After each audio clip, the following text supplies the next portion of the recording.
The dust kicked up around Fletcher Ashford's boots as he dismounted, his horse whinnying softly in the late afternoon heat of the Montana Territory summer of 1878. He had ridden far from Virginia City, seeking solitude in the rolling hills where civilization gave way to wild country, and where a man could think without the noise of miners and merchants cluttering his mind. What he found instead was a woman kneeling among the wildflowers, her hands moving with such gentle purpose that he stopped in his tracks, forgetting entirely why he had come this far in the first place. Her dark hair was pulled back in a simple braid, though strands had escaped to frame her face in the breeze. She wore a simple calico dress, the hem dusty from the earth, and she hummed a melody he could barely hear but felt deep in his chest. Fletcher had been alone for so long that the sight of another person should have made him want to turn around, to preserve the isolation he had grown so accustomed to since the war ended 13 years ago. But something about her kept him rooted to the spot. "Those flowers do not need tending," Fletcher finally said, his voice rough from disuse. "They grow wild for a reason." The woman looked up and Fletcher felt his breath catch. Her eyes were the color of honey in sunlight, warm and alive with intelligence. She did not startle at his presence, did not reach for a weapon or cry out in alarm. Instead, she smiled, a small thing that transformed her entire face. "Everything needs tending, mister," she said, her voice carrying the soft cadence of someone who chose her words carefully. "Wild or not, we all need someone to notice we are here." Fletcher dismounted properly then, leading his horse closer but maintaining a respectful distance. "Name is Fletcher Ashford. I did not mean to intrude on your solitude." "Madeline Jensen," she replied, turning back to the flowers. "And I do not mind the company, though I wonder what brings a cowboy so far from town on a Tuesday afternoon." "Could ask you the same thing." Madeline laughed, a sound like water over stones. "Fair enough. I come here when the world gets too loud. My family runs the general store in Virginia City, and sometimes I need quiet more than I need anything else." Fletcher knew about the Jensens. Everyone in Virginia City knew everyone else, at least by reputation.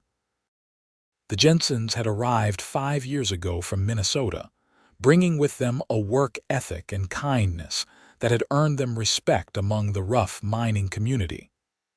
Madeline was the middle child, he recalled, with 2 older brothers and a younger sister.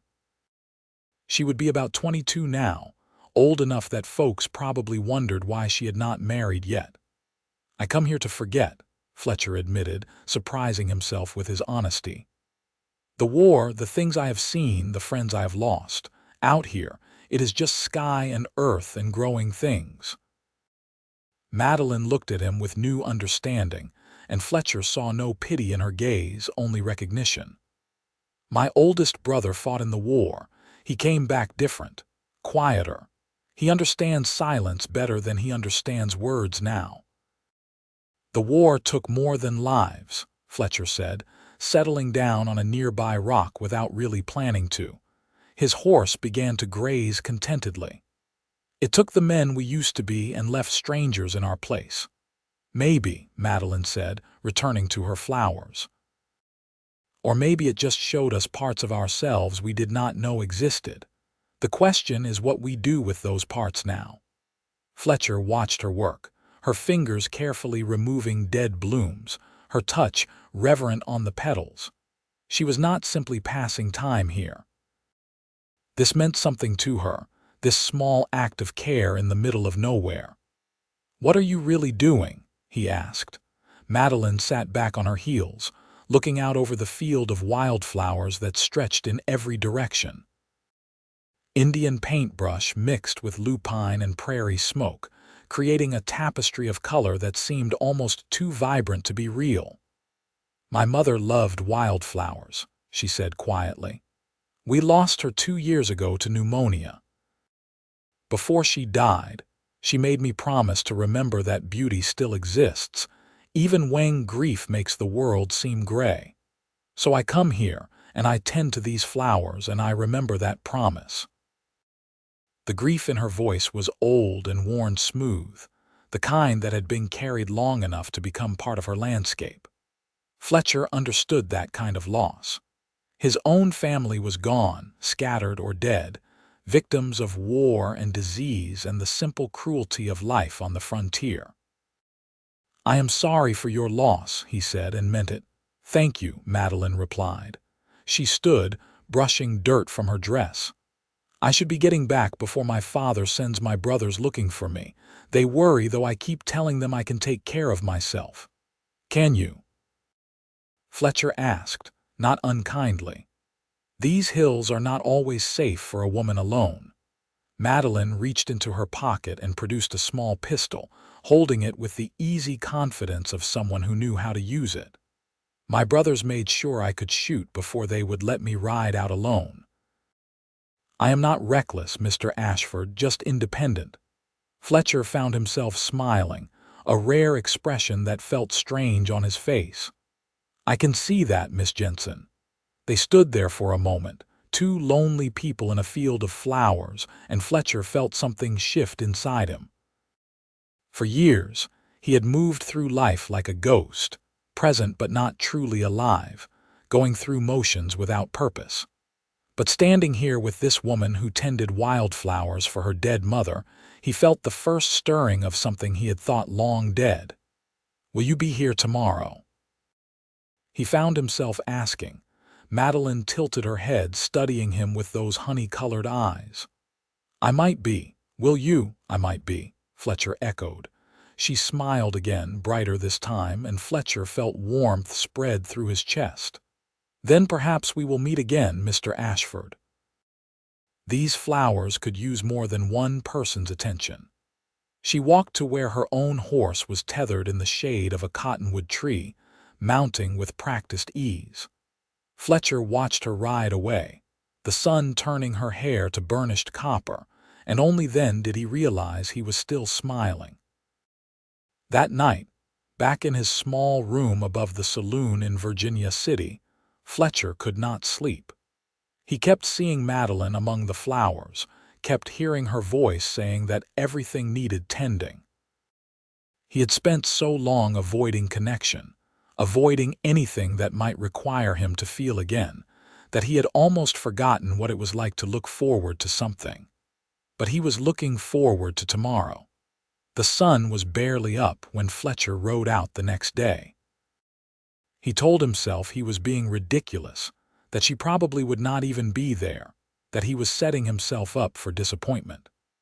But when he crested the hill and saw her already among the flowers, his heart did something complicated in his chest.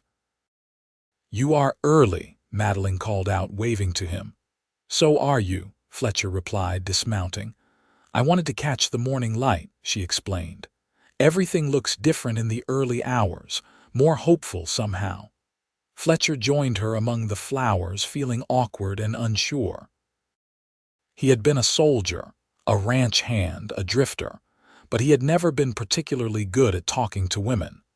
The war had started when he was barely 19, and he had spent his youth learning how to survive rather than how to court. "What would you have me do?" he asked. Madeline handed him a canteen. "See how dry the soil is here. Some of these plants are struggling. We can give them some water, help them along a bit." It was simple work, but as they moved through the field together, Fletcher found himself relaxing. Madeline talked easily, telling him about growing up in Minnesota, about the harsh winters and her mother's garden that had been her pride and joy. She spoke of the journey west, of her father's dream of a better life, of her sister Emma's talent for numbers and her brother's protective natures. "What about you?" Fletcher asked. "What are you good at?" Madeline paused, considering. "I am good at remembering, good at seeing people, really seeing them. My father says I have my mother's gift for understanding hearts." "That sounds lonely," Fletcher said before he could stop himself. Seeing everyone else clearly but having few who see you. Madeline looked at him sharply, and Fletcher worried he had overstepped, but then her expression softened. "Yes," she said simply. "It can be." They worked in companionable silence for a while, and Fletcher found himself telling her things he had not spoken of in years. About his childhood on a farm in Missouri, about his parents who had died while he was away at war, about the letters that had stopped coming, and the brother he had never found again. About the emptiness that had followed him since, the sense that he was always searching for something he could not name. "Maybe you were searching for peace," Madeline suggested gently. "Maybe," Fletcher agreed, "though I am not sure I would recognize it if I found it." "I think you would," Madeline said. She was looking at him with such understanding that Fletcher had to glance away. "I think peace looks like moments where you forget to feel lonely." Fletcher thought about that. He had forgotten to feel lonely yesterday, and he was forgetting again now. That had to mean something. Over the following weeks, meeting Madeline among the Wildflowers became the rhythm of Fletcher's days. He still took odd jobs around Virginia City, still slept in his small room, still kept mostly to himself in town. But every morning he rode out to the hills, and every morning Madeline was there. They talked about everything and nothing. Madeline told him about the books she loved, borrowed from the schoolteacher who had recognized her hunger for learning. Fletcher taught her the names of birds and how to read weather in the sky. They shared meals, simple things Madeline brought from home or that Fletcher prepared over a small fire. And slowly, without either of them quite meaning for it to happen, they began to need these meetings the way they needed air and water. One morning, Fletcher arrived to find Madeline crying among the flowers. "What is wrong?" he asked, immediately at her side. Madeline wiped her eyes, trying to compose herself. "It is nothing. I am being foolish." "You are not foolish," Fletcher said firmly. "Tell me." She took a shaky breath. "There is a man, Thomas Morrison. His family owns one of the biggest mines. He has been calling on me very properly, very correctly. My father thinks it would be a good match." Fletcher felt his stomach drop. "And what do you think?" "I think I do not love him," Madeline said quietly. "I think I could never love him. He is kind enough, but when he talks, I feel like he is speaking to the woman he thinks I should be, not the woman I am. He does not see me." "Then do not marry him," Fletcher said, the words coming out more forcefully than he intended. "It is not that simple," Madeline replied. "My family has been good to me, and they want me settled and safe. Thomas Morrison can provide that. Who am I to refuse a good match because of something as intangible as being understood?" Fletcher took her hands, not caring that they were covered in dirt and flower petals. "You are a woman who tends wildflowers for her mother's memory. You are someone who believes everything needs tending, even things that grow wild. You deserve someone who sees that, who sees you." "Like you see me?" Madeline asked, her voice barely above a whisper.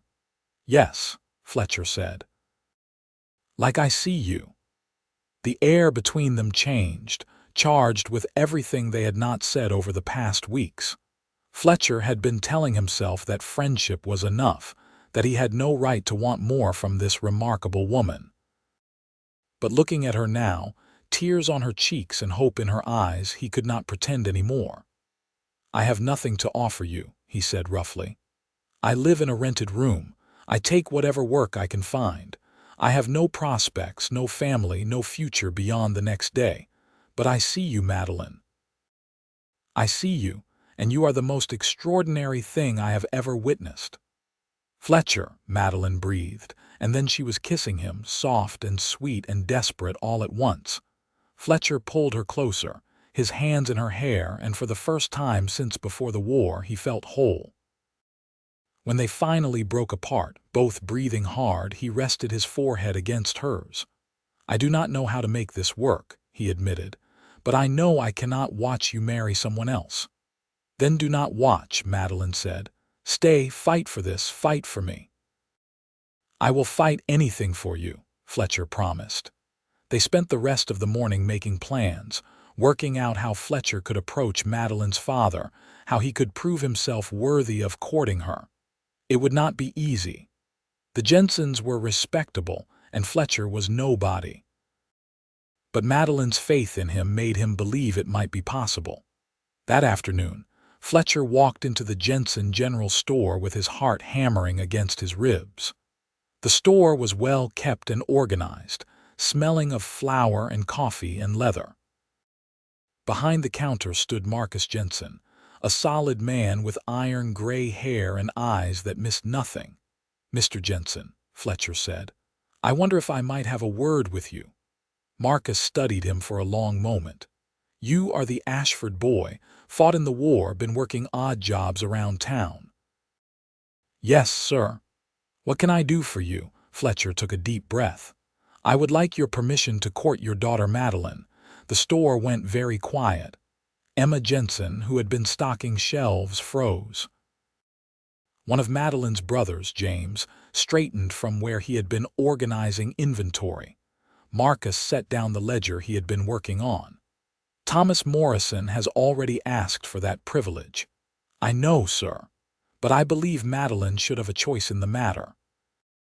And you think she would choose a drifter with no prospects over a mine owner's son? The word stung, but Fletcher held his ground. I think she should be allowed to decide for herself. My daughter deserves security, Marcus said, his voice hard. She deserves a man who can provide for her, protect her, give her a good life. What can you offer her? Honestly, sir, not much, Fletcher admitted. I have no land, no wealth, no family name, but I see your daughter for who she truly is. I know about the Wildflowers, about her mother's promise, about the way she needs beauty and understanding more than she needs fine dresses or a big house. I love her, Mr. Jensen, and I think she might love me too. James Jensen spoke up then. I have seen you around town, Ashford. You are a hard worker. You do not drink or gamble, and you keep your word. That counts for something. Marcus shot his son a look, but James did not back down. Maddie has not smiled much since Mother died, but Emma says she has been smiling again these past weeks. If this man is the reason, should we not at least hear him out? Emma nodded emphatically. Maddie does not want to marry Thomas Morrison. She has been dreading it.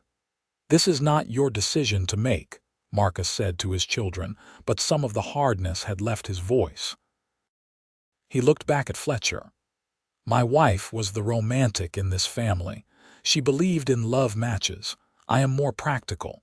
But she made me promise before she died that I would remember our daughters need more than just security. They need to be happy. Fletcher waited, hardly daring to breathe. Court my daughter, Marcus finally said. But you will do it properly. You will call on her at the house. You will make something of yourself, and you will prove to me that you can provide for her. If at the end of 6 months she still wants to marry you and you have shown me you can be the man she needs, then you have my blessing. Thank you, sir, Fletcher said, relief washing over him. I will not let you down. See that you do not, Marcus replied. Because if you hurt my Maddie, you will answer to me and both of her brothers, and we are not men to cross. Fletcher believed him. But as he left the store, he felt lighter than he had in years. He had a chance. It was all he could ask for. That evening, Fletcher knocked on the door of the Jensen home, a neat house on the edge of Virginia City. Madeline answered, her eyes widening in surprise. Fletcher, what are you doing here? I am calling on you, he said, properly with your father's permission. Madeline's hand flew to her mouth. You spoke to him. I did. And I have 6 months to prove myself worthy of you, though I think a lifetime might not be long enough for that. Madeline laughed and cried at the same time, and Fletcher thought she had never looked more beautiful. Over the following months, Fletcher threw himself into building a life worth sharing. He took a permanent position at one of the smaller ranches outside town, working dawn to dusk and saving every penny. The owner, an older man named Henry Crawford, had fought in the war himself and understood what Fletcher was working toward. "A good woman is worth more than gold," Henry told him. "You hold on to her, boy." Fletcher called on Madeline 3 times a week, always proper, always respectful.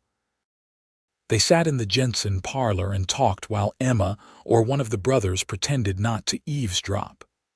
But on Sunday mornings, they still met among the Wildflowers, and those hours were theirs alone. "I missed this," Madeline said one morning, leaning against Fletcher's shoulder as they watched the sun rise. "I missed having you all to myself." "We will have a lifetime of mornings," Fletcher promised, "if you will still have me when these 6 months are up." "I would have you now if I could," Madeline said. "But I understand what you are doing.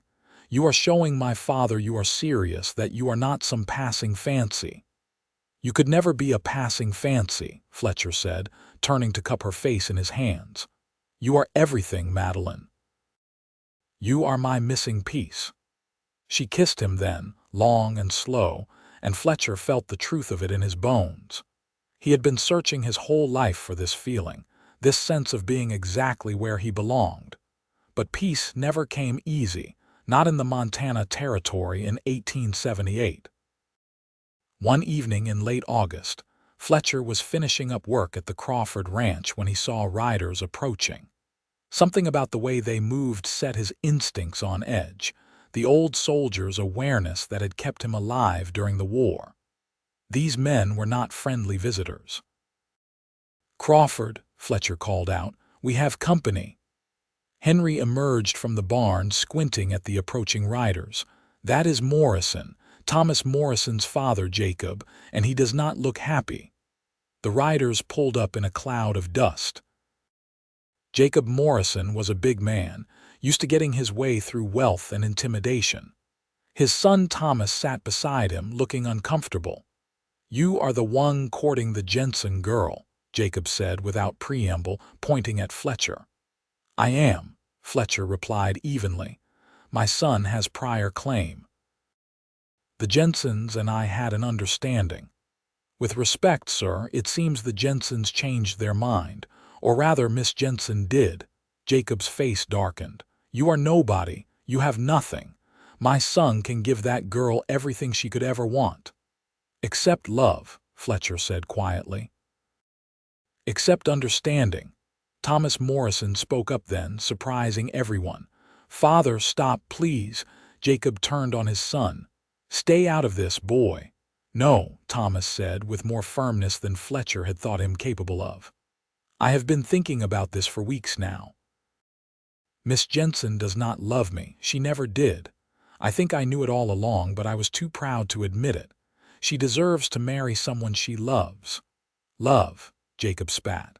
"Love does not put food on the table or a roof over your head. But it makes a house a home," Thomas said.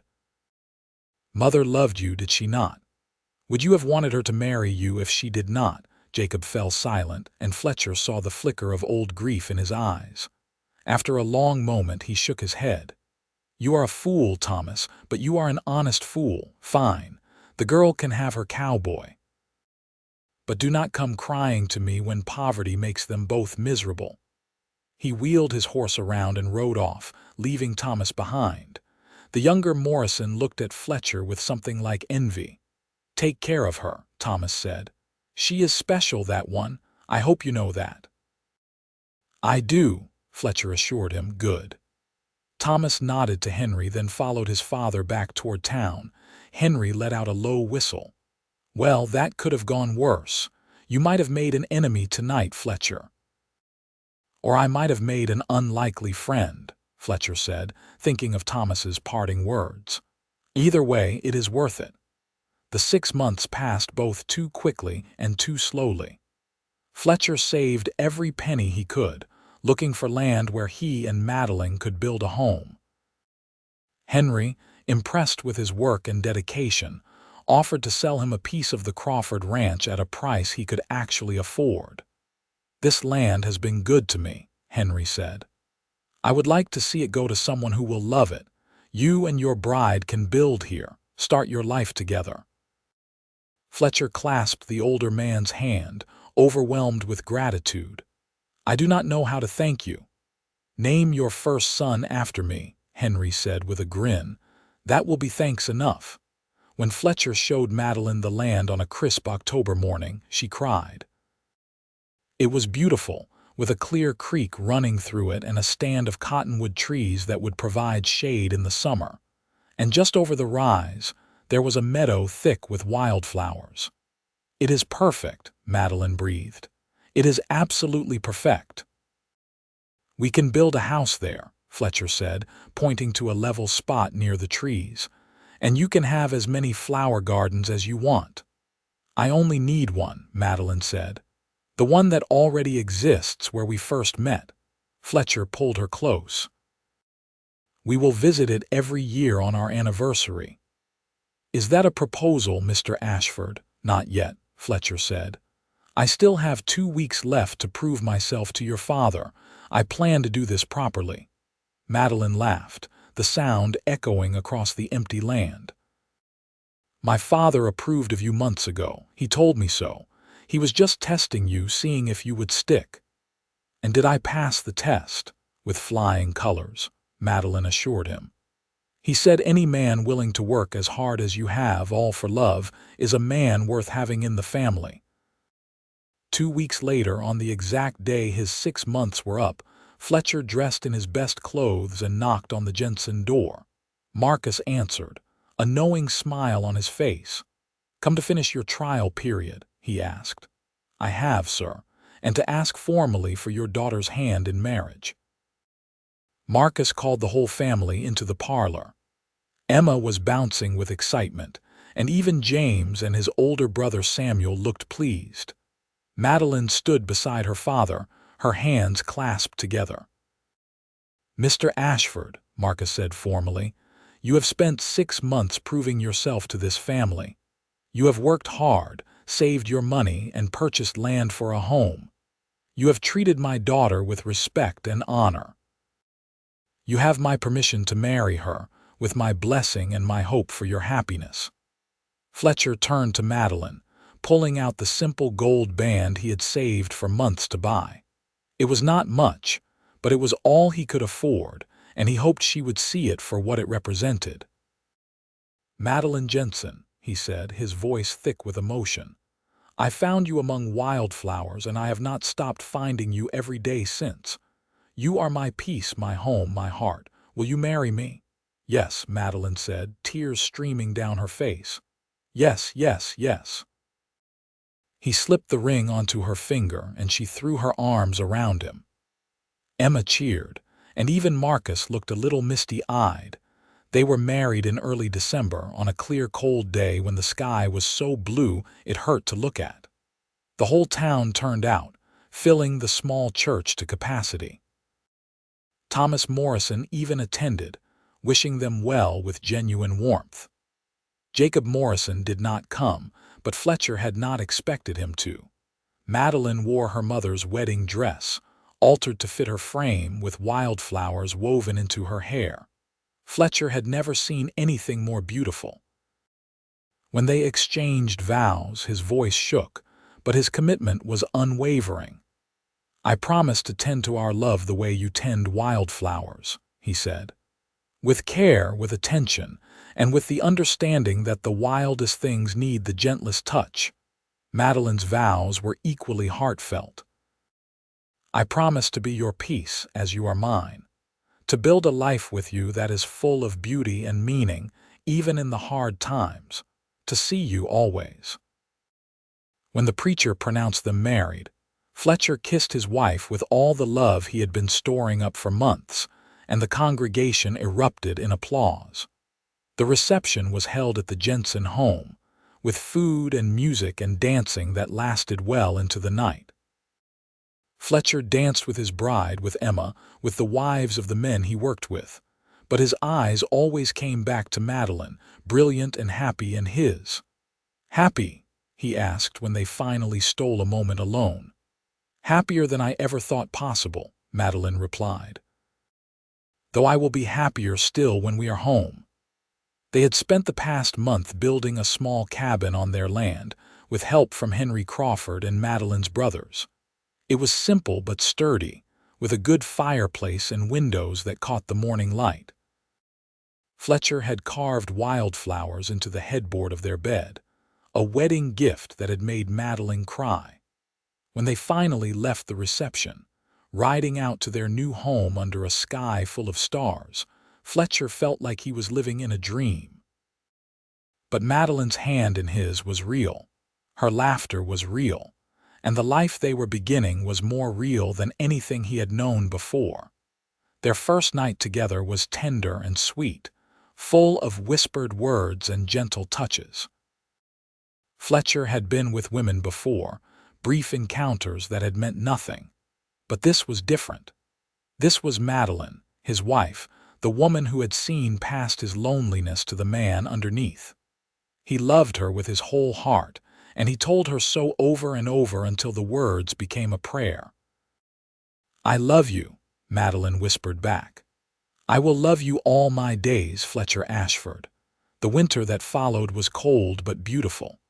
Fletcher continued working at the Crawford Ranch, planning for the spring when he could start building up his own herd. Madeline kept the house warm and organized, sewing and cooking and reading by firelight. On Sundays, even when snow covered the ground, they bundled up and rode out to the meadow where they had met, laying flowers on the frozen earth in remembrance of Madeline's mother. "Thank you," Madeline said one such Sunday, her breath misting in the cold air. "For what? For understanding why this matters to me, for never thinking I am silly." "It is not silly to honor the people we love," Fletcher said. "Your mother gave you something precious when she made you promise to remember beauty. I am grateful she did, because that promise brought you to the wildflowers, and the wildflowers brought you to me." Spring came slowly, then all at once, melting the snow and bringing green shoots pushing through the earth. Fletcher bought his first cattle, just a small herd, but it was a start. Madeline planted a kitchen garden and tended the wildflowers that grew around their cabin. Life fell into a rhythm, hard work, and simple pleasures, and Fletcher had never been more content. In early summer, Madeline told him she was pregnant. Fletcher was mucking out a stall when she came to find him, her face glowing with something more than just the heat of the day. He knew immediately, even before she said the words. "We are having a baby," she said, and Fletcher dropped the pitchfork he was holding. "A baby," he repeated, stunned. "We are having a baby in February, the midwife thinks." Fletcher crossed the space between them in 3 long strides, lifting her up and spinning her around. Madeline laughed, holding onto his shoulders. "Careful," she said. "You will make me dizzy." "I do not care," Fletcher said, setting her down but keeping her close. "I am dizzy already." "Madeline, we are having a baby." "I know," she said, pressing her hand to his cheek. "Are you happy?" "Happy does not begin to cover it," Fletcher said. He dropped to his knees, pressing his face against her still flat stomach. "Hello in there, little one. Your mother and I are very glad you are coming." Madeline ran her fingers through his hair, and Fletcher felt tears prick his eyes. He had never expected this, never expected to have a family of his own after losing everyone in the war. But here it was, a new life beginning, built on love and wildflowers and the simple faith that broken things could be made whole again. The pregnancy was not easy. Madeline was sick most mornings, and as she grew larger, she tired easily. Fletcher did everything he could to make her comfortable, taking over more of the household tasks and treating her like she was made of glass. "I am not going to break," Madeline told him one evening, exasperated but fond. "Women have been having babies since the beginning of time." "Not my wife carrying my baby," Fletcher countered. "That is happening for the first time, and I am allowed to be careful," Madeline softened. "I know. and I love you for it, but please let me still live my life. Let me tend my flowers and cook dinner and be useful." "You are always useful," Fletcher said. "You are my whole world." "Sweet talker," Madeline accused, but she was smiling. As autumn painted the hills in shades of gold and red, Madeline grew round and radiant. Fletcher could not stop staring at her, amazed that they had created this new life together. He talked to the baby every night, telling it stories about Madeline in the Wildflowers, about how they had fallen in love, about the family that was waiting to meet it. Winter came early that year, and by January, Madeline was enormous and uncomfortable. The midwife, a capable woman named Ruth Morgan, stopped by regularly to check on her. "Everything looks good," Ruth said, "but this baby is big. Are you sure about the dates?" "As sure as I can be," Madeline replied. "Though babies come when they are ready, not when we expect them." The baby decided to come on a night when the snow was falling thick and fast, making the world silent and white. Fletcher had just banked the fire and was heading to bed when Madeline gasped. "Fletcher," she said, "it is time." Fletcher's mind went blank with panic for half a second before his training kicked in. He had seen worse than childbirth in the war. He could handle this. He got Madeline settled in bed, then rode through the snow to fetch Ruth Morgan. The birth was long and difficult. Madeline labored through the night and into the next day, and Fletcher stayed by her side the whole time, holding her hand and whispering encouragement. Ruth was calm and competent, but Fletcher could see the concern in her eyes as the hours stretched on. "Come on, Madeline," he urged. "You can do this. You are the strongest woman I know. You tend wildflowers in the wilderness. You survived losing your mother. You can do this." "It hurts," Madeline gasped, tears streaming down her face. "I know, love, I know.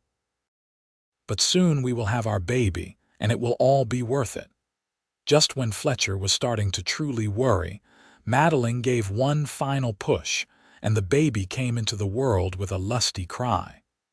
Ruth worked quickly, cutting the cord and wrapping the infant in clean cloths. "You have a son," Ruth said, placing the baby in Madeline's arms. "A big, healthy boy." Madeline looked down at their child, and Fletcher saw love transform her face into something almost holy. The baby had a shock of dark hair and was already waving tiny fists in the air, angry at being expelled from his warm home. "Hello, Henry," Madeline said softly. "We have been waiting for you." Fletcher had forgotten his promise to name their first son after Henry Crawford, but Madeline had remembered. He looked at his son, at his exhausted, glowing wife, and felt his heart expand to hold them both. "Henry Fletcher Ashford," he said. "Welcome to the world, son." The baby settled in Madeline's arms, and Fletcher joined them on the bed, wrapping his arms around his family. Outside, the snow continued to fall, blanketing their little cabin in white. But inside, everything was warm and perfect and exactly as it should be. The years that followed were full of joy and hard work. Henry grew into a sturdy, curious child with his mother's eyes and his father's determination. Fletcher expanded his herd gradually, building a reputation as a fair and honest rancher. Madeline continued to tend her wildflowers, and now she had Henry to help her, teaching him the names of the plants and the importance of caring for growing things. When Henry was 3, they had a daughter, Sarah. She was smaller than Henry had been, but just as loud, and she had Fletcher's brown eyes and Madeline's dark hair. Henry was fascinated by his baby sister, insisting on helping with everything. "Gentle," Madeline reminded him constantly. "She is very small." "I know, Mama," Henry said seriously. "I will protect her forever." Fletcher thought his heart might burst. 2 years after Sarah came another son, Thomas. They named him after Thomas Morrison, who had become an unlikely friend over the years. Thomas Sr. had never quite forgiven Fletcher for stealing what he saw as his son's rightful bride. But Thomas Jr. had no such grudges. He had eventually married a schoolteacher from Helena and seemed genuinely happy. "I am honored," Thomas Morrison said when they told him about the baby's name. "Though I hope he is nothing like me. Your children deserve better than a man who almost let pride cost him a real friendship." "You turned out all right," Fletcher said. "And you stood up to your father when it mattered. That takes courage." As the children grew, the cabin grew too. Fletcher added rooms, building onto the original structure until they had a proper house. Madeline planted gardens everywhere, flowers and vegetables mixing together in cheerful chaos. The land prospered under Fletcher's careful management, and they became well-respected members of the Virginia City community. Marcus Jensen lived long enough to see all 3 of his grandchildren from Madeline. He died peacefully in his sleep at 70, surrounded by family. At his funeral, Fletcher stood beside Madeline as she cried, thinking about the man who had given him a chance when he had nothing to offer but love. "He was proud of you," Emma told him afterward. "He told me once that you turned out to be exactly the son-in-law he had hoped for." Fletcher had to walk away before he started crying himself. Henry Crawford passed a few years later, leaving his remaining land to Fletcher with the stipulation that he keep it in the family. "You have built something good here," his will read. "Keep building." Fletcher honored that request. As his sons grew into men, he taught them everything he knew about ranching, about integrity, about treating people fairly. Henry Jr. showed a talent for working with horses, while Thomas preferred the business side of things. Sarah, spirited and clever, married a neighboring rancher's son and proved just as capable as her brothers. The years turned into decades. Fletcher's hair went gray, then white. Madeline developed lines around her eyes, laugh lines earned through years of joy. Their children gave them grandchildren, and their grandchildren gave them great-grandchildren. The Ashford Ranch became one of the most successful in the territory, known for quality cattle and honest dealing. But through it all, Fletcher and Madeline never stopped visiting the meadow where they had met. Every anniversary, no matter the weather, they rode out together to tend the wildflowers. It became a tradition, a pilgrimage to the place where their story had begun. On their 30th anniversary, Fletcher and Madeline stood among the wildflowers just as they had all those years ago. They were older now, their movements slower, their hair silver. But when Fletcher looked at his wife, he still saw the young woman who had been kneeling among the blooms, humming a song she did not know he could hear. "You ever regret it?" Fletcher asked. "Choosing me instead of the easier path?" Madeline turned to him, her honey-colored eyes still bright. "Not for a single second. You gave me everything that truly mattered, Fletcher. You saw me. You loved me. You built a life with me that was full of purpose and beauty. How could I ever regret that?" "I was so lost when I found you here," Fletcher said. "I had been wandering for years, looking for something I could not name. And then there you were, tending flowers for your mother, and I knew. You were what I had been searching for all along, my missing piece." "And you were mine," Madeline said, taking his hand. "I had been going through the motions, trying to keep my promise to my mother while feeling so empty inside. But you filled that emptiness, Fletcher. You made me feel seen and understood and cherished." They stood together in silence, listening to the wind move through the grass and the distant call of a hawk. Fletcher thought about all the years they had shared, all the challenges they had faced and overcome together. It had not always been easy. There had been droughts and harsh winters, sick cattle and failed crops. They had lost friends and family. They had argued and made up and learned to communicate better. But through it all, their love had remained constant, the bedrock on which everything else was built. "I love you," Fletcher said. I will love you until my last breath, and if there is anything after, I will love you there too." "I love you," Madeline replied. "Thank you for finding me. Thank you for staying." They kissed then, soft and sweet, a promise renewed.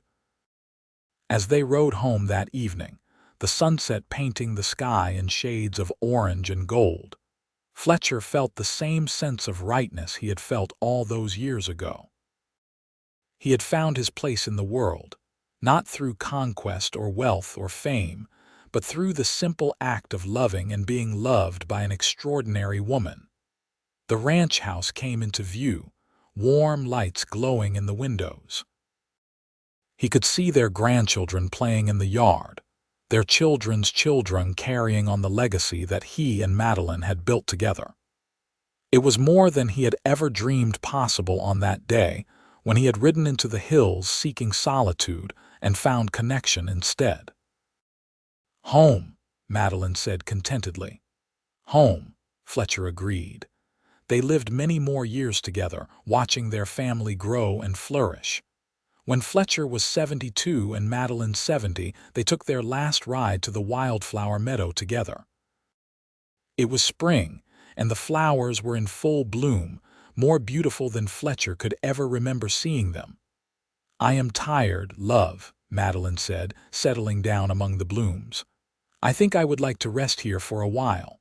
Fletcher sat beside her, pulling her close. They stayed there as the sun moved across the sky, talking about their life together, about the children and grandchildren and great-grandchildren who carried their love forward into the future. As the afternoon faded into evening, Madeline's breathing became shallow, and Fletcher knew their time was ending. "Do not be afraid," he whispered. "I am right here. I will always be right here." "I know," Madeline said, her voice barely audible. "We will find each other again, in the wildflowers." She took one last breath, let it out slowly, and was still. Fletcher held her as the stars came out one by one.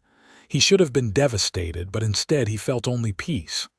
They had had a lifetime together, a good life full of love and meaning. He could not ask for more than that. When their children found them the next morning, Fletcher was still holding Madeline, both of them surrounded by wildflowers. He had passed sometime in the night, and there was a smile on his face. They were buried together in the meadow where they had met, under a simple stone that read, "Fletcher and Madeline Ashford." They found peace in each other and in the wildflowers. Every spring, the meadow bloomed with extraordinary profusion, the flowers growing thick over their resting place. Their descendants continued to tend the meadow, honoring the love story that had begun there and the legacy that had grown from it. The Ashford Ranch continued to prosper, passed down through the generations. Each inheritor taught the story of how it all began. About a lonely cowboy who had been searching for peace, and a young woman tending wildflowers for her mother's memory. About how they had found each other in the wilderness and built something lasting from that chance encounter. Years became decades, and decades became a century. The Montana Territory became the state of Montana. Virginia City changed and grew, boomed and declined, but the story remained. Local children were brought to the meadow and told about the couple who had loved so deeply that the flowers still bloomed brighter where they rested. The Ashford descendants kept the tradition alive, visiting the meadow every year on Fletcher and Madeline's anniversary. They brought their own children, teaching them about tending beauty in wild places, about seeing and being seen, about love that lasted beyond death. The last of Fletcher and Madeline's great-grandchildren, a woman named Lily who had inherited Madeline's honey-colored eyes, made a final visit to the meadow in the summer of 1962. She was 90 years old and knew her time was short. She knelt among the wildflowers, just as her great-grandmother had done more than 80 years before. "Thank you," she said to the flowers, to the earth, to the spirits of the two people who rested there. "Thank you for showing us what love looks like."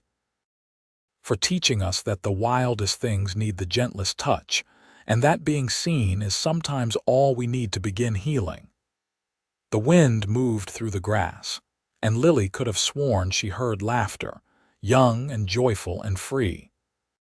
She smiled, touching the earth one last time, then made her way slowly back to her car.